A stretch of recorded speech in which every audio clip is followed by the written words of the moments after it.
Welcome back to the Stoop football fans. It's the boy Lolo. I'm here with Mark and one of our original Stoop crew members who's here all the way from Spain. This is Via Martin. You guys know him from the comment section. We got the chance to sit here and watch Arsenal versus Leeds. It looked like it was going to be a blowout. It looked like it was going to be a disaster. And I have to say, these last couple of minutes, I was pacing back and forth. His bum has been squeaking for like the last 7 minutes. It was tight. I thought it was something he ate. That we saw all the good of Arsenal, and then we saw the complacency and the silly mistakes, that nobody marking Llorente down on the far post on that corner. You saw it happening all the way. What are your guys' thoughts on the match? Worst thing ever that could happen was to see Bill get that red. Luke Ayling. He's done. That's it. He will not play the rest of the season. That does not bode well for the boys in white. We can go again. The season isn't over. 3 more games. A point against Chelsea, possibly. The big games are the last 2. Brighton, who we never fared too well against, but maybe this is the year that we turn that round. Tom calls them one of your bogey teams. Yeah, we are. And then, of course, what we've all been fearing, the last game against Brentford and Pontus. Is Pontus going to break our hearts? And he scored this weekend, didn't he? Yeah, I think he did. He scored a goal for Brentford. Tough one. So, and then Leicester capitulating to Everton. Jordan Pickford spending most of the match laying down with the ball. How he doesn't get yellow carded every single match, I don't know. That being said, Jordan Pickford he's been one of their best players. He's been really keeping them. He's definitely picked it up in the last 4 or 5 matches. He's shown his leadership quality, without a doubt. So, and he's a superb keeper. Yeah, he really is. So what was something that impressed you, Mark, with Arsenal? Just actually that swarming defense. Like, you guys put like 4 or 5 men on a guy and do it confidently. That's something that I haven't really noticed a whole lot. I mean, offensively, Arsenal is they have all the weapons and they've been putting it together over the season.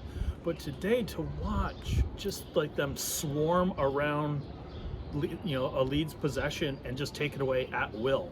Yeah. If you guys can continue to do that, you're going to destroy Spurs. Yeah. And I hate to ask you, but was there anything that impressed you about Arsenal today? We'll get to Leeds, of course, but the Stoop is very tidy. Arsenal did what I expected, quite frankly. And then once Bill got the red, it made it very easy for their defence to control that back, control the midfield. And of course, you're up against a side that can pass for fun.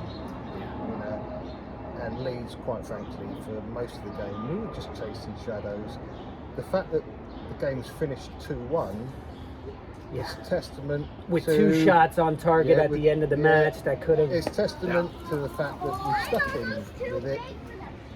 That's it could what Leeds have does. It could have easily been 4-1. Arsenal missed chances. We were hoping for something that wasn't really going to happen. But as I say, we go again. There's 3 more games. Yeah. If Martinelli is watching our show, I just want to put out to him, can you pass the ball a little bit out of from that wing instead of just trying to take it yourself? No, I told you that's he gets not going to happen. He gets greedy, and he's like, "Oh, everybody's scoring. I want to score." When it's just like, yes, there's shots on target, but 2 left feet. Come on, 2 left feet. Okay, so what's something? I agree with both of you. The passing from Arsenal to me today was fantastic, and the swarming. Yes, we had an extra man, but it looked like we had 3 extra men every time they got the ball. Exactly. Odegaard was my man of the match. Everyone was participating Odegaard, in defense. Also, McNally in the middle. Yeah. He just stays Mo in the middle Elneny, and he just controls it. He's been very breaks it impressive. Up, he puts the ball onto the other players. Yeah. And now for Leeds United, I have to say, I want to have a little shout to Jesse Marsch for taking Rafinha off. At that point, he saw that Rafinha's head was a bit gone. Rafinha was angry. he was. Look, you already lost Luke Ayling for the rest of the season with the red card. You want Rafinha just to get frustrated and get another yellow card, and then you lose him for that would only be one match with 2 yellows. But I thought Jesse Marsch was smart about that. Not that Rodrigo came on and did much. He actually had a chance to tie it up and didn't. Put a head on it. But I thought it was what Leeds United needed to calm them down, center themselves a little bit. And from that moment on, I think we had like 82% possession up until that point. And then he came off and it leveled off a little bit. Not saying that Rafinha was particularly bad or anything. I think it was a mental thing. Yeah. And then Leeds United showing that hey, anything is possible. And I kept saying over and over, this has 2-2 written all over it. Yeah. And I was scared. Leeds United, did anything they did impress you guys today? Yeah, I'm going to agree with you with, thumbs up to Jesse Marsch for keeping them in the game, keeping them believe, because at this point in the season, and losing Ayling in the after the 30-minute mark or something like that, to keep their head in and keep them believing and keep them working hard, because they could have easily just given up when it was 2-0 down to 10 men. But that's management skill, man. He definitely kept them believing and kept, they didn't get much of an attack, but when they did, you knew that they were there. They had focused, a shot. There was always a chance. They were Always focused. a chance. They didn't collapse, which Exactly. is what it was looking like at about 30 minutes. We were like, they've given up. After 6 minutes, with the first giveaway, I was fearing the worst, quite frankly. But bright side, from what I saw, Bate coming on, he did a terrific job. He did fantastic. Terrific job. He did Moving fantastic. the ball, breaking up play, linked up well with Calvin, and he just made himself busy. Bodes well for the future. And I totally agree with you what you're saying about getting Rafa off. We've got 3 more games left. Yeah. We've not got Bill now. Is he going to fall back into the right full-back, wing-back position? It's still there. We can still do it. Everton win today, not good for us, but maybe Burnley will start feeling the pressure, and maybe we can get a few points. Get a result off of Chelsea. That's what I want. That's what I really from want. Chelsea will be Now, good. You're just thinking about yourself. Absolutely. No, I'm thinking about my club, man. My club. Now, the question everybody is asking is, what was on the little invitation card that Dan James put in his pants and then gave to Calvin Phillips? No hand sanitizer after that.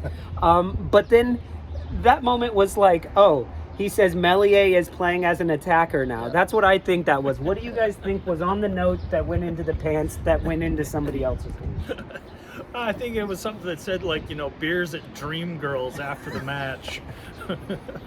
What do you think it said? I think it's basically square pegs, round holes. Get Melier up front. Make him get a goal to make up for what he did earlier on in the game. Put Dan James in goal. Because Dan James saved a goal. He did. He played Pepe. How Pepe saw him and was like, I can't outrun you, so he tried a little cutback. I just want to know how many Leeds fans had their heart in their fucking throat when that was going during that play. I bet thinking you, it was just like, oh I my bet god, you they here were we going, go. at least it's Dan James. Right. Nobody's gonna outrun him. And Right. even though Pepe's one of our fast guys, he's not as fast as Dan James. And he kind of stood him up and forced him to make a play. That being said, there's still hope, Leeds United. I still got a lot of love for you guys, but today, as I said, we needed this as well, and we got it. We're putting pressure on the rest of the people around us. It makes the North London Derby on Thursday even more important and precious to us.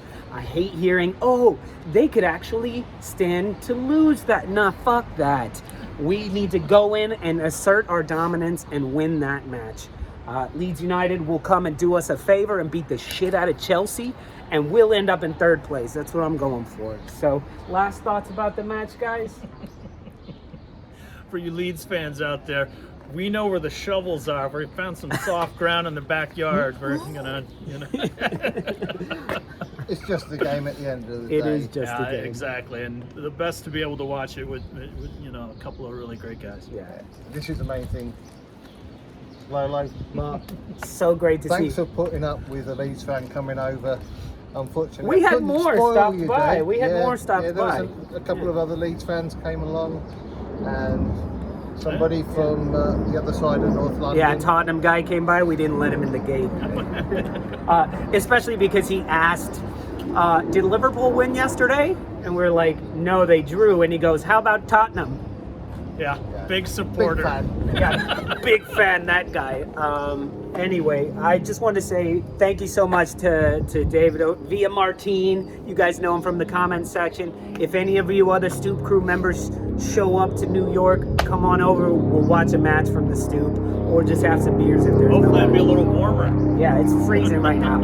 All right, peace from Brooklyn, y'all. We love you. Come on, you Gunners. Leeds. Leeds. Peace.